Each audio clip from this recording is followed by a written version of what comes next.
Hello, everybody. Welcome back to the PDPreps podcast. This is episode 5. We're already 5 weeks in. It's kind of crazy, Gus. We're going pretty fast here. Things are moving pretty quickly. Um, but some big things happened this past weekend on the football scene.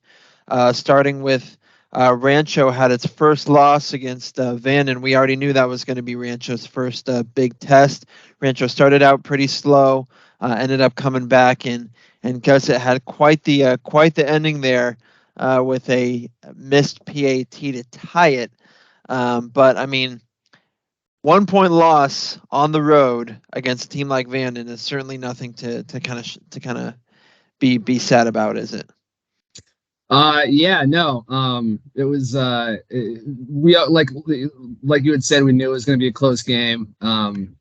Rancho had to seem like they were down a few touchdowns, had to kind of rally there. Liam Keeney had another great game. I mean, Van is the defending CIF 3 AA state champ, so not an easy team to play against, especially on the road. And like Keeney was just lights out, 274, 4 touchdowns, no picks against a really good defense. I mean, that team kind of smacked Windsor last year in the state playoff bowl, and they had their top returning players are like their quarterback, their top running back, their top wide receiver, all back. So they're boys for another really deep run. But I think that like you mentioned, the difference was just a last second PAT that Rancho missed. And I think if that's what separates a defending state champ in Rancho, then I think it really, again, despite a loss, I think it really shows how good Rancho is this year.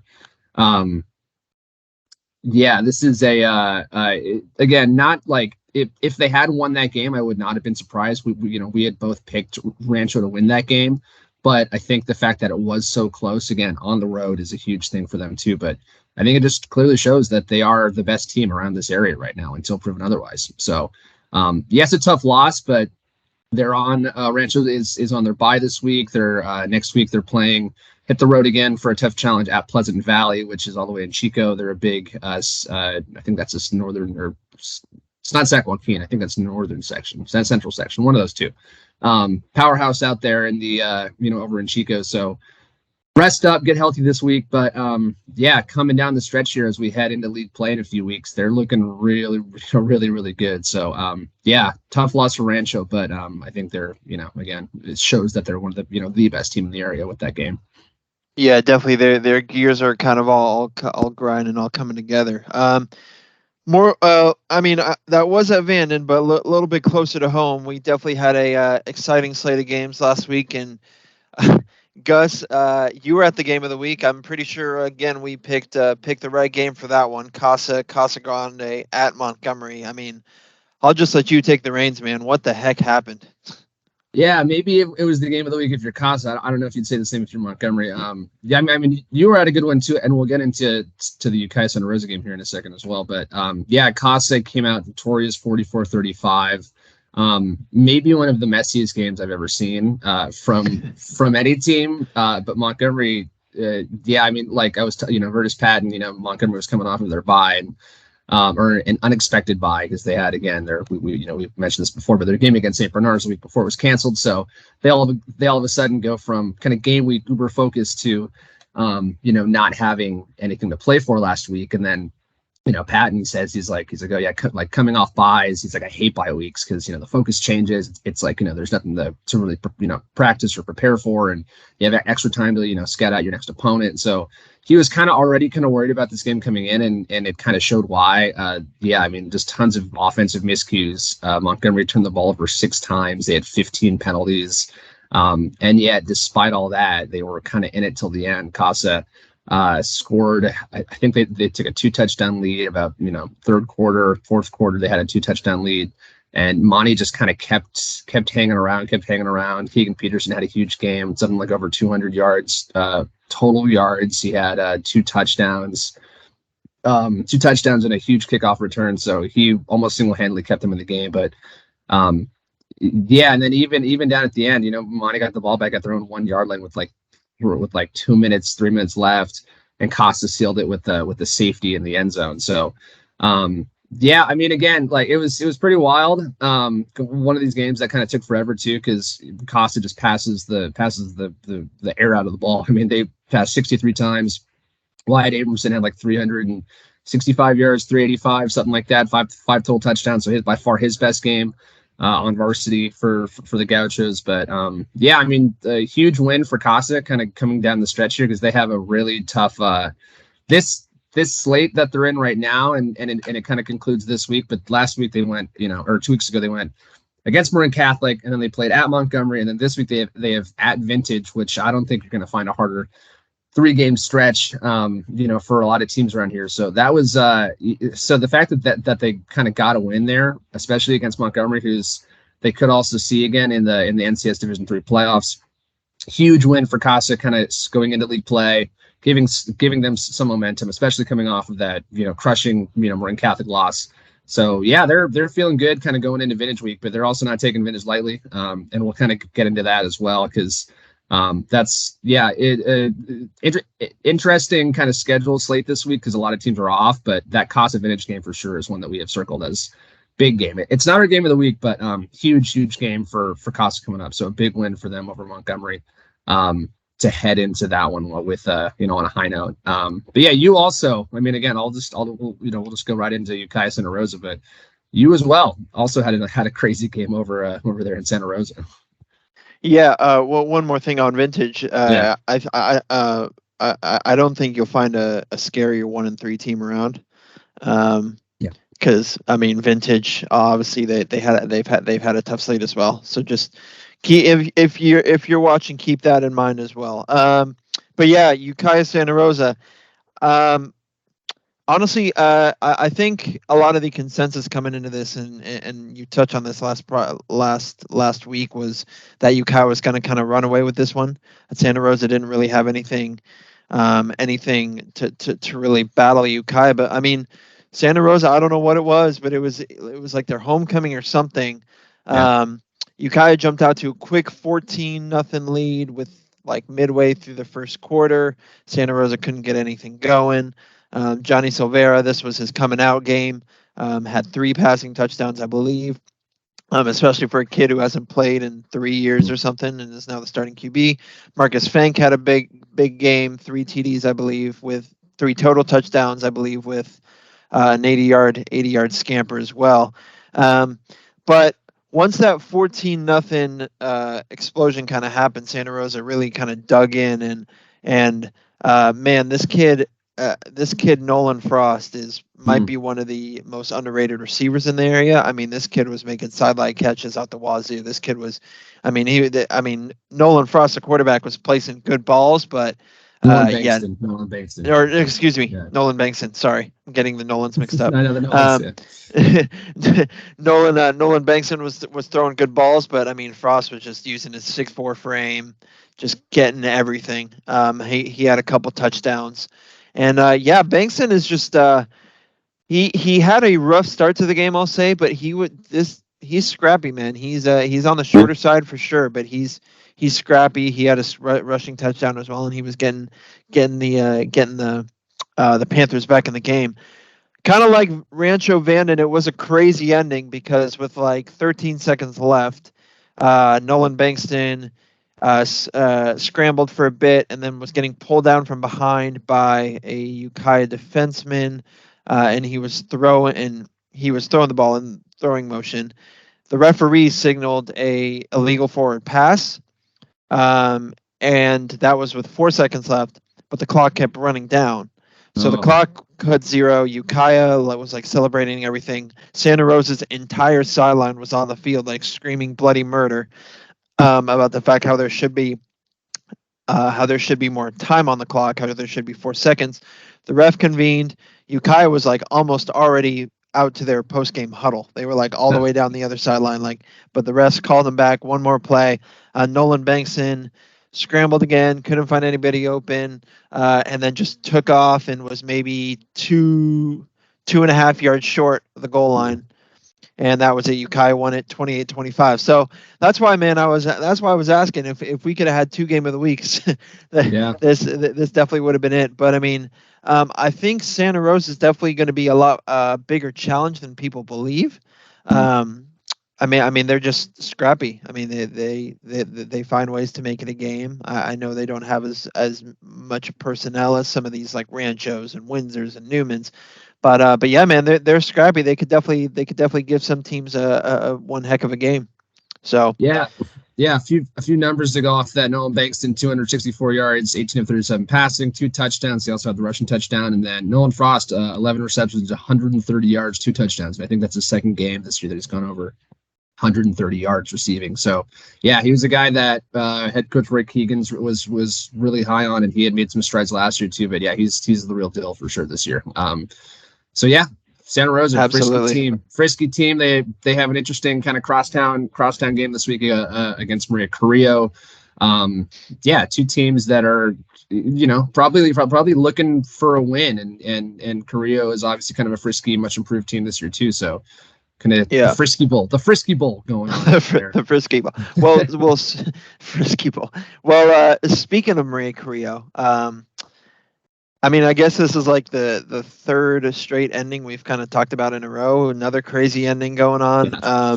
Petaluma was down, and I mean Henry Ellis suffered another injury, unfortunately. So he was out. Asher Levy came in, and he just 2.5 seconds left, just dropped a beautiful ball to Dawson Shaw in the end zone, and Petaluma ended up winning it 21-20.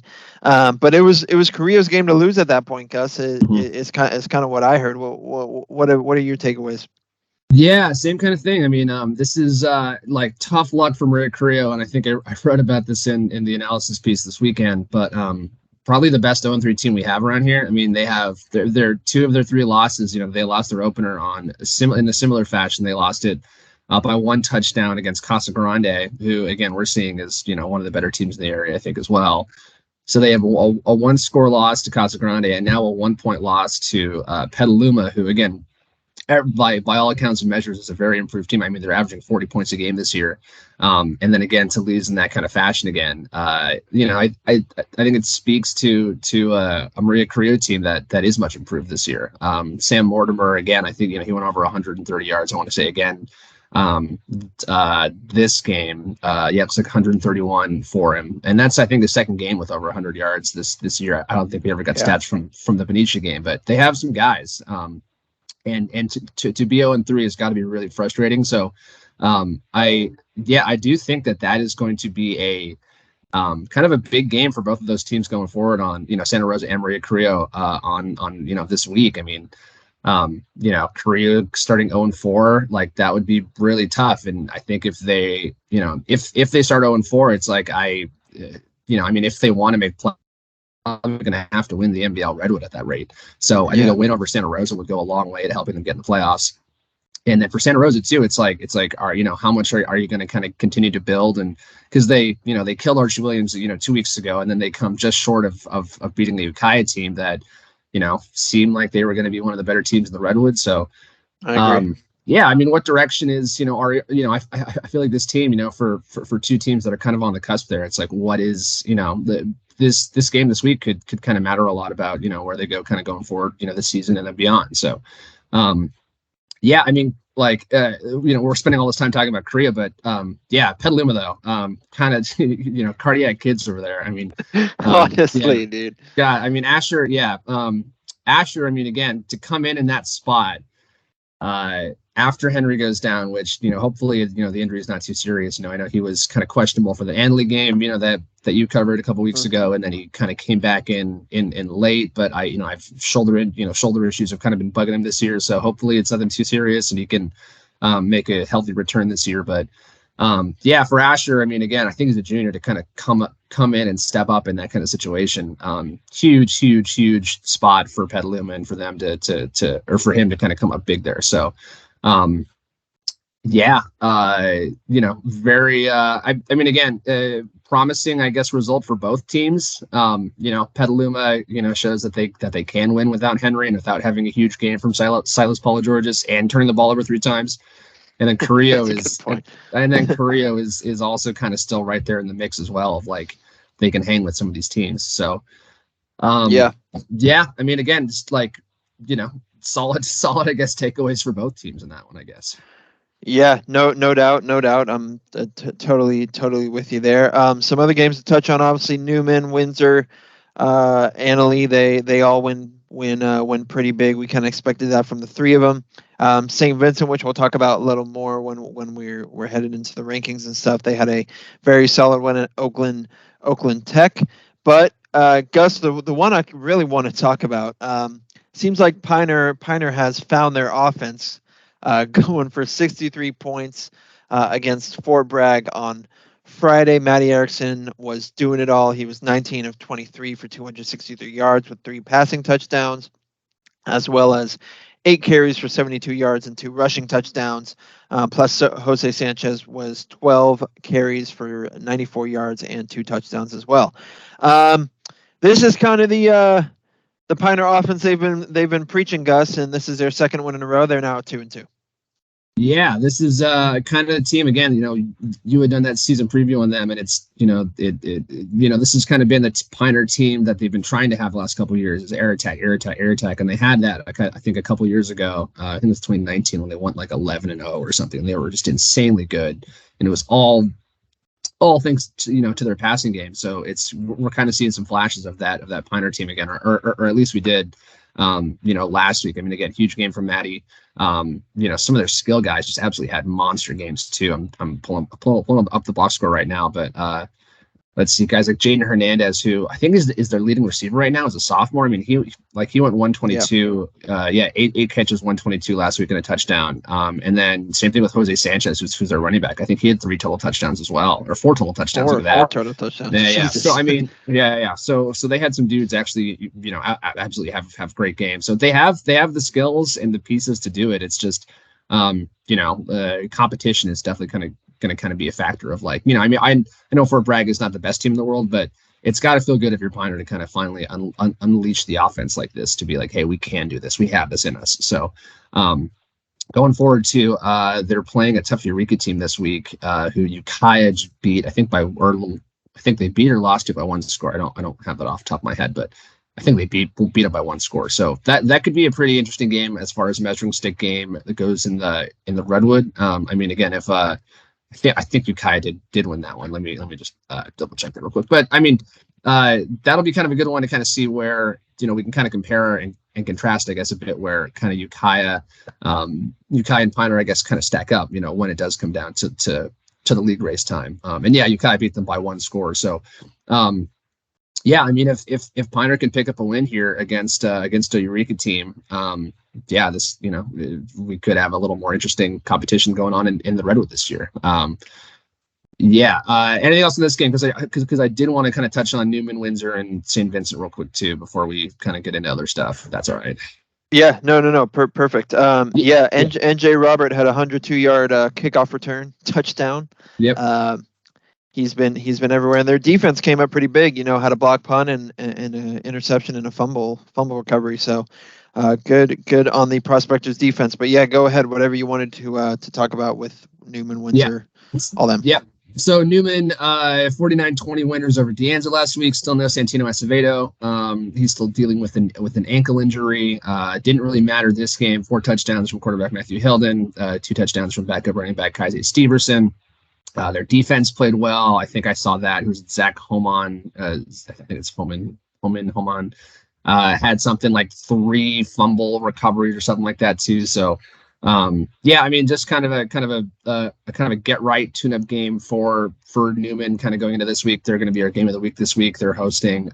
It's their first game at home all season. Again, the season's been going on for over a month, and they're finally just now playing their first home game. So, big test this week.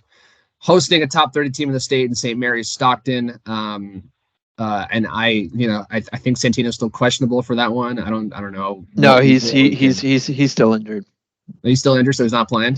Okay, No. So Santino's still out. So, big test for Newman then this week. But it's funny to say, but it gets easier opening up league play after this game against St. Mary's. So, I believe they have their bye after this game too. So yeah, Newman, solid win for them. They are off next after St. Mary. So solid win for Newman. They're now 3-1. Windsor, huge romping win over Lincoln, 42-3. 5 passing touchdowns for Judson Anderson on 10 of 12 passing, 240 yards. Kind of a perfect day. 7 catches, 174 yards for his brother, 3 touchdowns. Hayden Anderson. I think the score, it was like 35-0 or something at halftime, and they just kind of, rode the bench in the second half. So Windsor back to 2-2, back to 500, kind of good bounce back win off of that Campolindo loss, and so they're off this week. And then St. Vincent. Do we want to touch on them now, or do you want to? Let's kind of touch on them in a quick sec. I want to talk about Sonoma Valley first. Okay. So we'll do Sonoma Valley and then come back to St. Vincent. Yeah. So Sonoma Valley with a 1-point win on over Kelseyville. That was their final game before league play begins. Gus, this Sonoma Valley team is 3-1, but we kind of will get a better sense of where they're at with this upcoming game against American Canyon to open the league play. No doubt. They're 3-1 for the first time. I think I did some research here since like 2011. I'd have to go back and see when the last time they even won 3 games in a row was, but I think having 3 wins right now also surpasses their win total, I think, from the last 2 or 3 seasons combined. So, and again, looking at the schedule, they're not beating juggernauts, Oakland, Terra Linda, Kelseyville, but for a team that's been struggling just as a program the last couple of years, to be 3-1 and to kind of have some momentum in your program like this it goes a long way. And again, like, head coach Clay Jackson had told me too before the season, he's like, this is kind of our 2-year window right now. Like, we're very young. Last year was a lot of sophomores who played on varsity. This year they're all juniors. Next year they'll be seniors. And it's kind of clicking right now. I mean, quarterback Trent Oman had a great game. Sophomore running back, wide receiver, do-it-all guy Hudson Giarita had a great game. So they have some young pieces, but you're right. It's like, non-league play was non-league play. VVAL play is going to be a whole different animal for them. So they open against they open against American Canyon, which will not be an easy test, because it seems like American Canyon is presumably one of the better teams in up there kind of in the VVAL. But I don't know if Sonoma Valley can sneak maybe a win or two, in VVAL play. I might not be that surprised. But regardless of whatever happens, the rest of the way this season, 3-1 start for Sonoma Valley and some young guys coming back next year.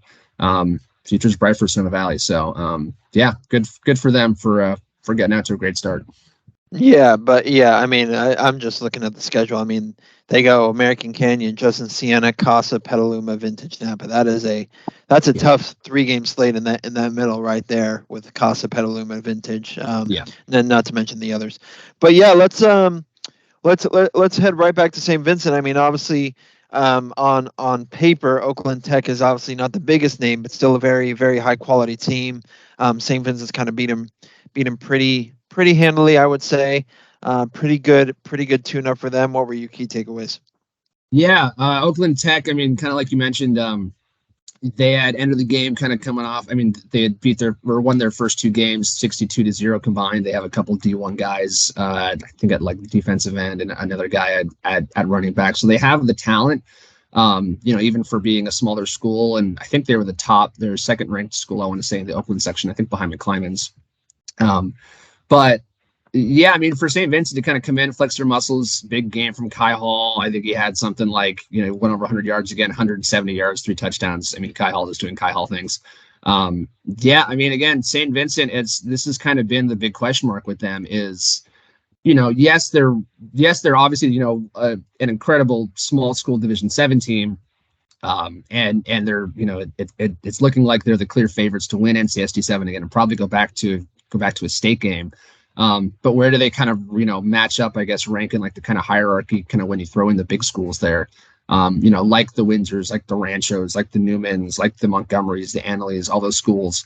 And we're going to find out a lot more about them this week when they host Montgomery on Saturday. That was a great game last year when when they played an NBL Redwood play. But yeah, I mean, I think this game, you know, I mean, I like outside of St. Bernard's, I mean, I think this is by far their biggest test of the year. And they really kind of stepped up and answered the call. So we'll kind of see where Oakland Tech kind of ends up the rest of the year and kind of see how quality of a win this is. But I mean, again, that St. Bernard's game to open the year too, you know, again, St. Bernard's, you know, is missing some guys, beating St. Helena by quite a bit too. Again, great win, but it's also, again, Division 7 in St. Helena. So playing against these bigger schools will kind of definitely give us a lot more idea of kind of where St. Vincent stacks up, which is why we're very excited for the Montgomery game this weekend too. But yeah, I mean, great win for them and 4-0. And yeah, I mean, we have them, a little teaser, but we have them, you know, still in our top 5 in our local area rankings here. So they're yeah, I mean, this is a team that I think if they can get past Montgomery, I don't necessarily see another place where they might lose a game this year. I mean, I think that St. Bernard's game, that rematch in mid-October will be, you know, a huge test for them. But, you know, come league play, I don't, you know, I mean, if they can get past Montgomery, I think they might be able to go undefeated in the regular season. So we'll see. Yeah, no doubt. I mean, looking at their schedule coming up, obviously they opened their league slate with Pioneer before having that rematch with St. Bernard's at home. By the way, keep in mind that they played St. Bernard's earlier away. They do have to make the trip to Pioneer, and they have to go all the way up to Ukiah. So keep Ukiah and the Maria Carrillo game, last game of the season, in mind as well. Those could be pivotal down the stretch. Well, that's a pretty good transition into our rankings for the week. And don't you worry if you have already read our ranking story that has already been published. We will decipher it and break it down for you and give our reasoning here. So Rancho keeps their top spot at 1. I mean, defending state champion, 1-point loss. No point moving them. Cardinal Newman stays at 2. Windsor stays at 3. St. Vincent at 4. And then we bumped Casa Grande into 5 because of their big win over Montgomery. Gus, I'll let you do the explaining. Yep. So top 4 stay the same. Yeah, and then the only switch this week really was Anley and Casa Grande. Anley was our 5 last week. Casa was outside looking in, and now those two have flipped. So, you know, Anley got a big win. I don't think we even mentioned them in our you know, recap roundup, but they trounced Terra Linda last week. Not a big surprise. I think it was like 49-20. They were up 35-0 at half. You know, put the whole bench in the second half. I think everyone played. So, you know, huge win for them. They're 3-1, looking like, I think they're averaging something like 50 points a game or something crazy. Like, they're just, you know, offense is just dynamic. But yeah, I mean, I think for Casa beating a team like Montgomery, who, you know, we've had in our top 5 before, and who's kind of always been kind of hovering around that bubble, I think a win for Casa against a quality team, especially on the road, quality team like, you know, like Montgomery, I think that just carries a bit more weight than Anley's win over Terra Linda. So yes, Anley, great start to the season. I would not be surprised if you guys get back in the top 5 pretty soon. I think Anley's also off this week too, so another big time name that's not playing this week. So yeah, I mean, again, you know, we have league play starting here in a few weeks, and once these teams start playing each other on a consistent basis, I imagine we're going to start seeing like things are going to get interesting. Things are going to get interesting and wild and weird and crazy. So, yeah, I can't wait to start. I'm excited for it though. I know. Can't wait to start doing rankings when, you know, again, we get like Windsor and Rancho and Newman and everyone's playing each other. It's going to be nuts. So, anyway, yeah, I mean, again, not a ton of movement, but yeah, Costin at 5, Enley back down. And then double teams, yeah, Enley's right there on the edge. Montgomery and then Petaluma are probably in the, you know, just behind them. So, yeah, that's kind of where we stack up right now. Anything else on those, Keenan? Nope. Let's just head into the game of the week. I will be there. Cardinal Newman, their first home game this season. They were just first 4 games away. They are hosting a very tough team, St. Mary's of Stockton, which, Gus, I believe the rankings were just released, and I believe they were 29. Is that correct? Cal High Sports, which there's a lot of state rankings out there, but I think that I look at Cal High Sports as probably the most comprehensive and detailed.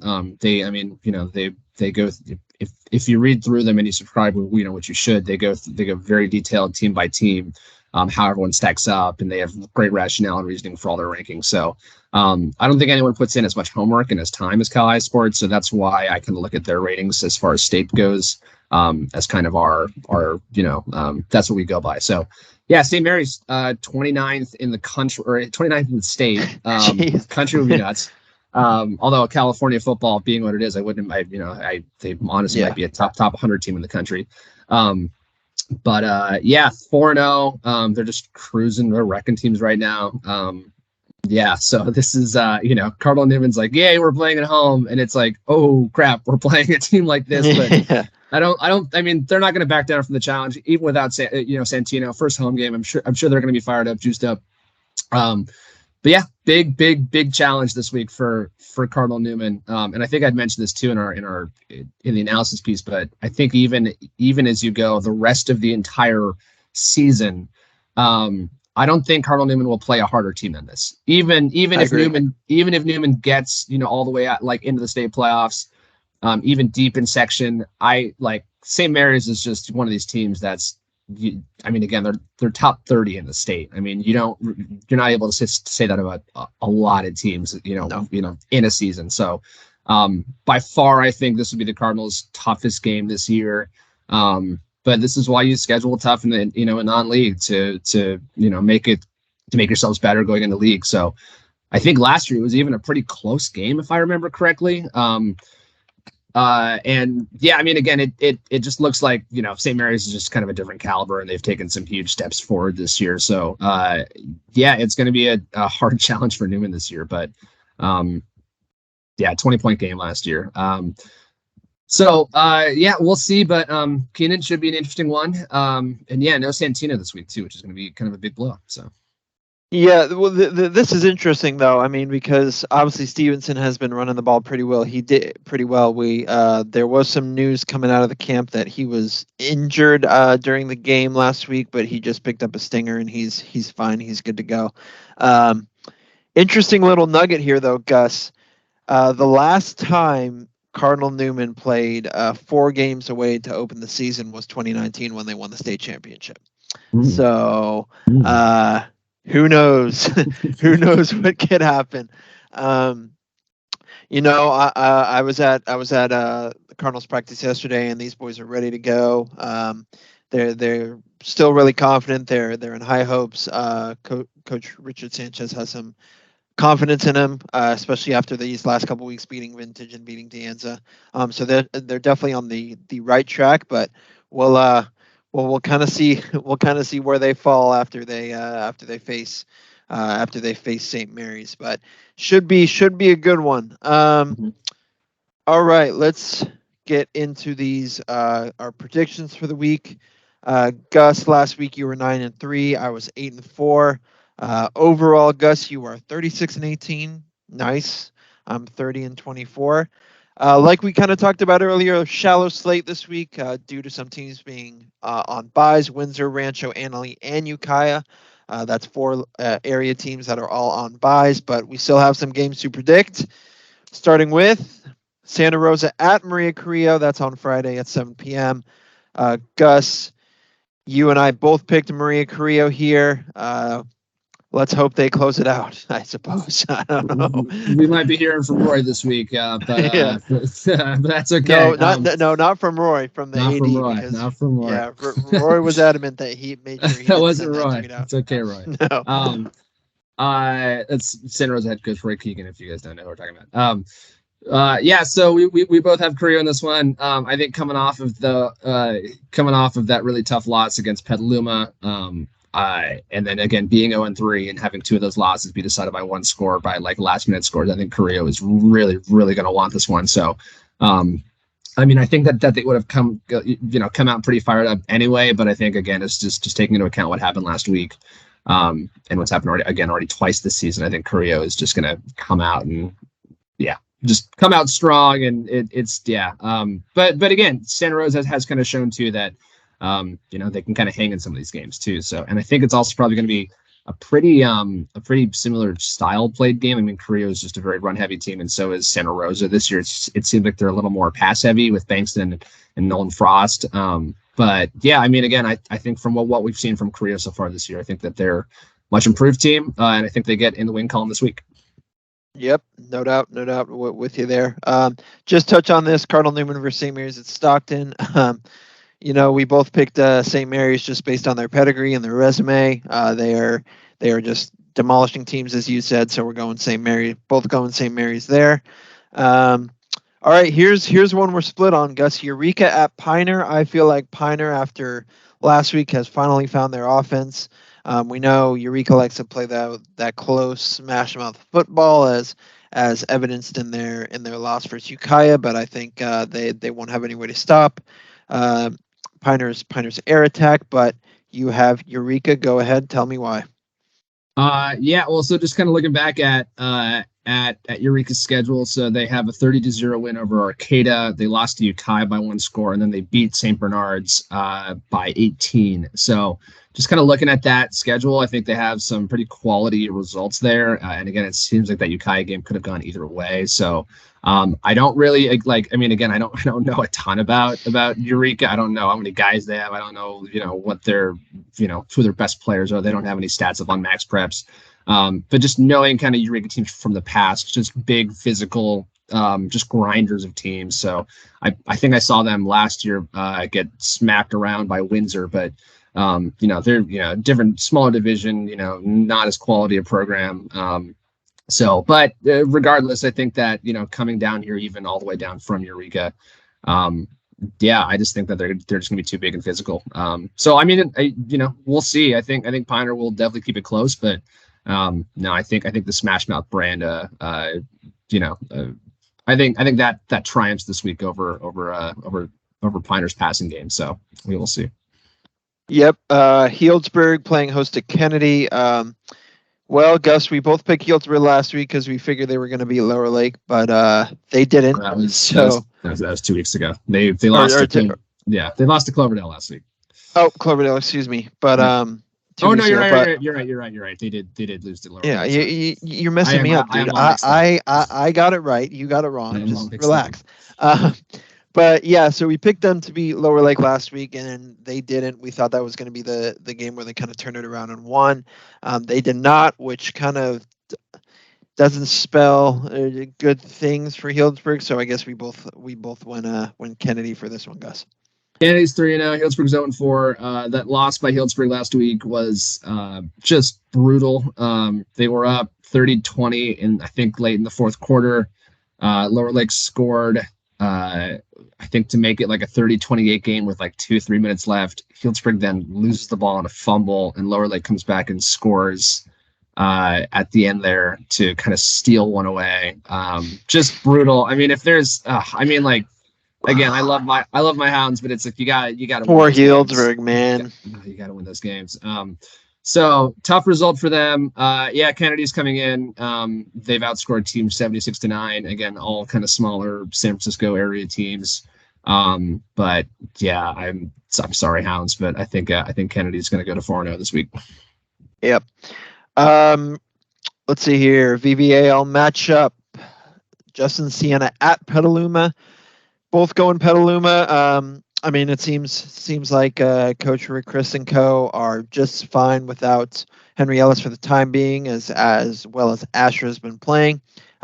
Just don't see Justin Sienna being that strong or physical to kind of break Petaluma and break that rushing attack they have. So we're both going Petaluma. Yep. Justin Sienna, granted, has had a much better last couple weeks. They got shut out 28-0 by St. Helena to open the season, and since then they've won 3 straight games by shutout. Looks like they've outscored teams something like 68-0 over that stretch. So they're coming along for sure. It seems like, again, they're a pretty heavy run team, but again, so is kind of Petaluma. But yeah, health in this one I think will be kind of a big thing again, because it's like that, Petaluma I think is something like mid-20s guys on like healthy on varsity, and I think Justin Sienna is kind of on the same thing. So and again, now with Petaluma out, or with Henry Ellis out for Petaluma, I think, Asher played great in a backup role, and we'll kind of see what a defense that's had a week to kind of prep against him looks like versus, again, a Creo team that was like kind of adjusting on the fly. So we'll kind of see what the game plan for Justin Sienna is defensively, but they always punch above their weight class. I think they're Division 6. Division 5, one of those two. But yeah, regardless though, I think Petaluma just has more talent. I think I'm expecting the big game out of Silas Paula-Georges. I think Ed Burnstich. I mean, again, I think they're just going to use the running attack, and I think that Petaluma is going to win probably by a couple scores. So, but yeah, we'll kind of see. I mean, this week could be kind of a good test for Petaluma to see kind of where they also stack up, because if they're going to be kind of one of these competitors in the VVAL, they should probably beat Justin Siena pretty handily. But we will see. Yep, I agree with you there. Casa Grande Vintage, we kind of touched on this earlier, but we're split on this one. I think Casa Grande goes in and wins. I think it's a close one. I think it's a very close one, a lot closer than people think, but I think Casa Grande does pull it out. But you have the home squad in this one going Vintage again, 1-3. I do, and so again, you just have some bulletin board material over there, John Antonio. He was we had both picked Montgomery last week to beat them, and he was aware of our pick. I'll just say that after I went up to interview him after their win. So, yeah, I'm going Vintage in this one. I think that Casa did play. I think so far their best game of the year against Montgomery. But it also took, again, six Montgomery turnovers and 15 penalties to, win basically by a score. So, and again, I think that's also, a testament to how good both teams are. I mean, I think, again, Montgomery was really able to stay in the game despite playing so poorly. And, Casa kind of let them stay in the game a little bit, but they also had some great games, from their skill guys. Wyatt Abramson, again, had a huge game. Their defense played really well. So there was plenty of good things to take away from that. But Vintage at this point, I was kind of going through some of the strength of schedule ranking, or, ratings and things. And Vintage has not only the toughest schedule so far in Division 2 in the NCS, but one of the toughest schedules in all of the NCS in general, which includes teams like De La Salle and etc. So yeah, I mean, again, 1-3, but I think they will absolutely still be in the running to to be the BVAL champ. And again, this is a huge rematch for them. Last year, coming into last year, Vintage had never lost a league game since the BVAL was created in 2018. And Casa Grande knocked them off, by 2 points, on the road. And it was a huge, huge win for them. And Casa went on to, win the league title, first team that's won it since, other than Vintage, since 2018. So, and then again, Antonio was telling me too, he's like, they all took a picture last year, the whole Casa team underneath I guess the Vintage scoreboard, pointing up at the scoreboard all in celebration. So he said that, he's like, I've heard that picture has still been circulating around, within Vintage circles. So this, Vintage is going to come out very fired up with what happened last week, in memory. And then also, again, looking at their last two results too, they lost to Newman by 19, and then they got, blown out by against Heritage, which is a really, really good team. Yeah. 41-0. So again, a team coming off of a big blowout loss, playing in what could be a league deciding game. I think a lot of the cards are stacked right now in favor for Vintage. And kind of last thing on this game too, but this is going to be a huge clash of styles. I mean, Casa throws the ball a ton. Let me see if I can pull the numbers up here. And then Vintage pretty much only runs the ball. I think Casa so far has 153 passing attempts to just 47 rushing attempts. And then Vintage has 187 rushing attempts to 20 passing attempts. So this is going to be a huge clash of styles, but and I'm with you. I think it will be a close game. I don't think this is going to be a rout or anything. But I do have Vintage getting even in this one, and getting back in the probably taking the driver's seat in the Vine Valley this year.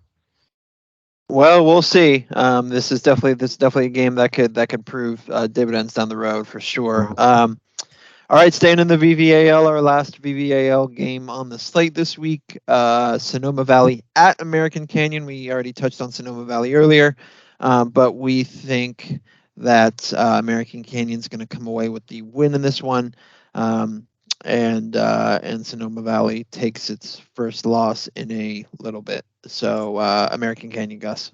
Yep. Yeah. I mean, Sonoma Valley just hasn't played a team of American Canyon's caliber yet this year. And while I do think Sonoma Valley has had a great start to the season, I think American Canyon is just probably a caliber or two above. So American Canyon in this one. Yeah, Cloverdale at Fort Bragg or versus Fort Bragg. Rather, Fort Bragg obviously just let 63 points pass him against Piner. Haven't had the best start to the season. Cloverdale, on the other hand, found like some second wind by beating Piner, as we touched on a couple episodes back. But we're going Cloverdale for this one, Gus.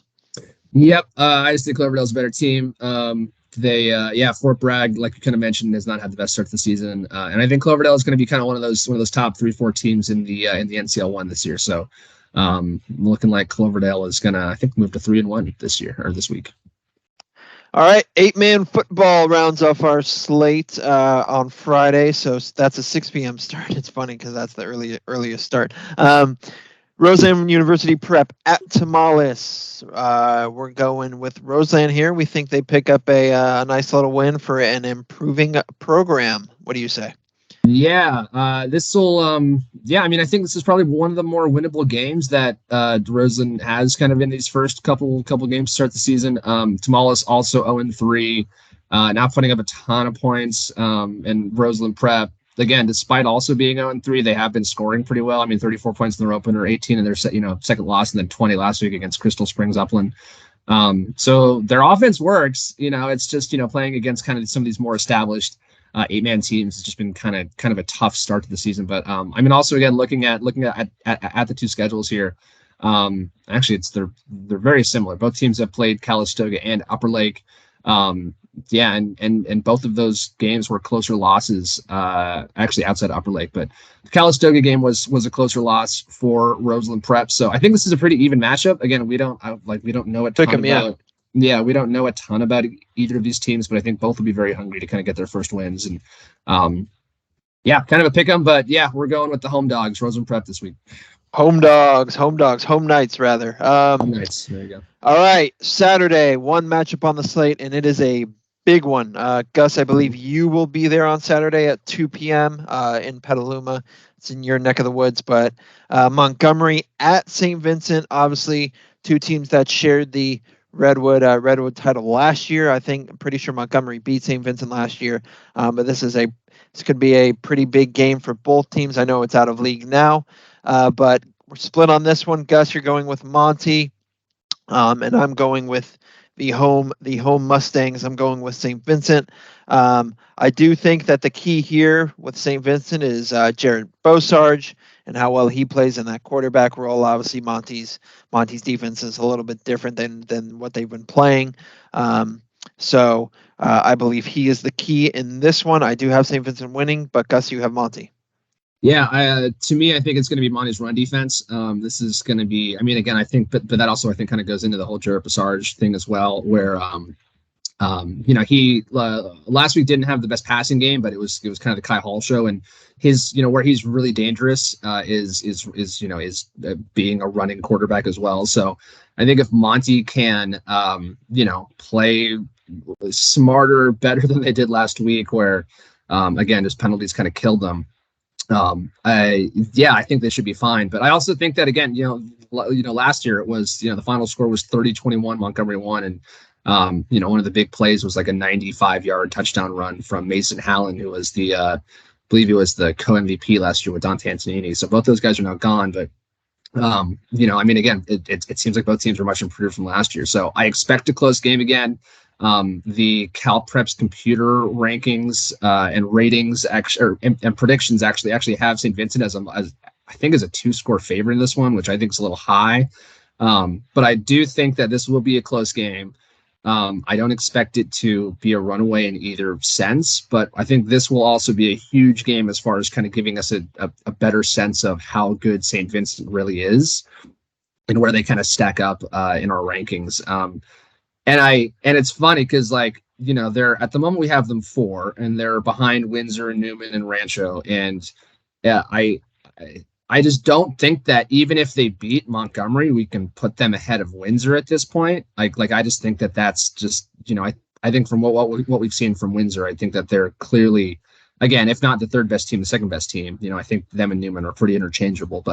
Um, but yeah, I mean, like, I think a win for St. Vincent would go a long way into showing us, okay, where do you guys actually kind of stack up? But I still just don't think that they're a better team than Windsor or Newman or something like that too. So, and again, maybe I'm wrong, but those would be some great games to see this year. Kind of seeing like a St. Vincent versus Cardinal Newman, just like random non-league matchup or something like that. But yeah, I just kind of looking at these two teams on paper. Yeah, I think it'll be close, but I think Montgomery kind of prevails in this one. Especially, I think they're going to bounce back well off the Casa loss as well. So, yeah, I got Montgomery in this one. All right, there it is. We're split on that one. I do think that St. Vincent did boost their case for the top three, though. I mean, Oakland Tech. Oh, no doubt. Yeah. Oakland Tech is certainly no slouch or anything. But yeah, I mean, just the way Windsor, Newman, and Rancho have been playing, it's kind of tough, like you said. Yeah, I think the big deciding factor there is strength of schedule, and yeah, this will go a long way towards boosting St. Vincent's, but I still don't think it really comes that close to Windsor and Newman's and Rancho's. So that's my rationale for that. All right, like I said, so like we talked about earlier, shallow slate this week, but some pretty exciting games on the docket. I will be at Cardinal Newman versus St. Mary's Stockton on Friday, so make sure you follow me on Twitter at KODoherty22 or our main account at PDPreps. You can also search the hashtag PDPreps, and a lot of our stuff will come up. Gus, you will be at Montgomery at St. Vincent on Saturday at 2 p.m., so make sure you follow him if you haven't already. At JustGusPD, he's going to have live updates from there. And as always, you can find all of our recap, analysis, and coverage at pressdemocrat.com/sports/PDPreps. Gus, anything else for the good of the order before we round this thing out? I don't think so. We are. I will also do a programming note too, I guess, here. So I will not be covering anything on Friday night. I'm going to be putting together a roundup. So Keenan will be the guy to kind of follow. I'll be kind of out working the dials and switches and stuff, keeping track of games and whatever. And then also, I've seen a few notes about trying to kind of diversify our coverage outside of football, and I just want to say we do see those, we do hear those. Keenan just put out a great volleyball kind of wrap up, kind of looking at a bunch of the top teams in the area earlier this week. I'm going to have kind of a longer feature preview about the cross country season so far, which is kind of just getting up and running so far. So we have some more stuff coming your way. I know it's been pretty heavy football, but that's kind of where we're at right now as far as the desk and what we're able to manage. So we can't get to everything. So just again, patience, please. But we do hear all the stuff going on, and we do see what's going on, and we are starting to get to it too. So, and then once things kind of ramp up a little more towards league, I think we'll probably have a little more coverage of other stuff coming up too. So.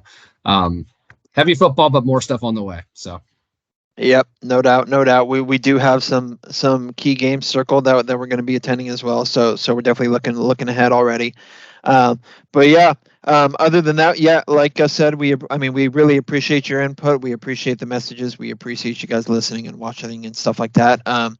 But that'll be it for week 5. We will see you next week for week 6 to recap this weekend slate and preview next weekend. So thank you all for watching, and we'll see you next time.